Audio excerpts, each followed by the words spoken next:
Bismillahirrahmanirrahim. Assalamualaikum warahmatullahi wabarakatuh.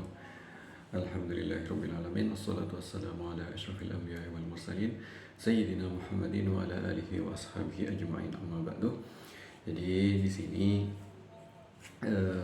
saya akan membahas lagi tentang sistem pendidikan yang ada di negara-negara di dunia. Dan kali ini kita akan membahas sistem pendidikan di salah satu negara yang maju, termasuk dalam negara yang pendidikannya menempati posisi yang ada di atas di dunia, yaitu negara Singapura. Termasuk negara kecil yang merupakan negara tetangga dari Indonesia, akan tetapi meskipun negaranya kecil, pendidikannya masih lebih maju daripada pendidikan yang ada di Indonesia.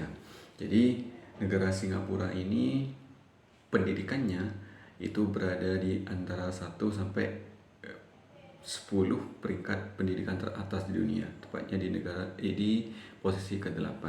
Jadi kenapa kok Singapura bisa semaju itu dalam hal pendidikan? Jadi kita akan bahas di sini.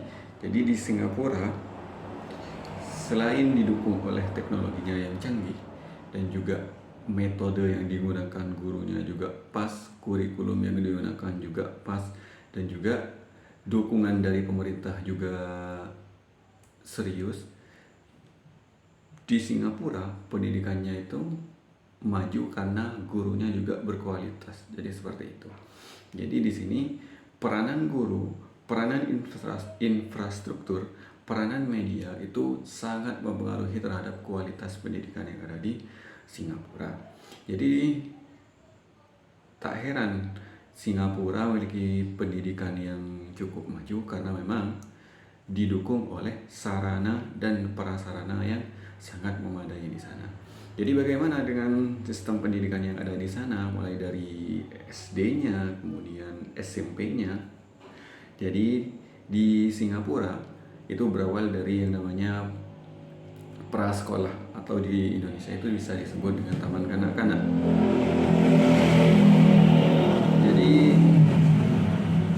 Jadi di Singapura ada yang namanya pendidikan prasekolah.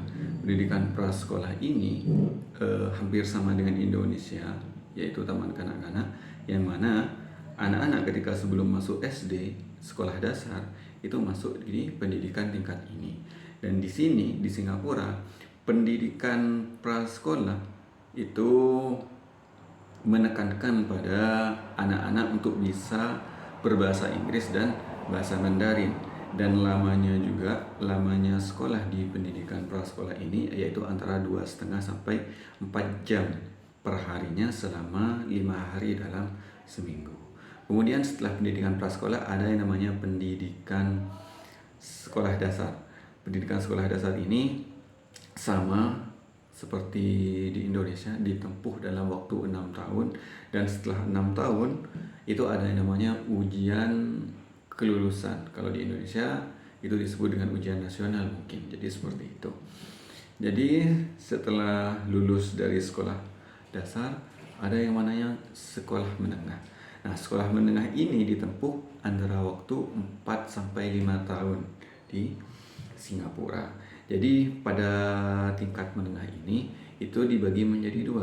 Ada tingkat menengah yang khusus bagi siswa-siswa yang berprestasi, yaitu namanya GCE Ordinary. Ada sekolah menengah yang untuk siswa-siswa yang biasa, yaitu GCE normal. Di GCE Ordinary ini siswa-siswa bisa menempuh hanya dalam waktu 4 tahun. Kalau di Indonesia sama dengan program akselerasi. Kalau GCE normal itu ditempuh dalam waktu 5 tahun. Itu dalam pendidikan tingkat menengahnya. Kemudian dalam pendidikan tingginya, sebelum masuk perguruan tinggi, pendidikan tinggi, universitas, itu siswa yang lulus dari pendidikan menengah itu masuk ke junior college selama 2 tahun, 2 sampai 3 tahun. Kalau di Indonesia itu sama dengan program diploma.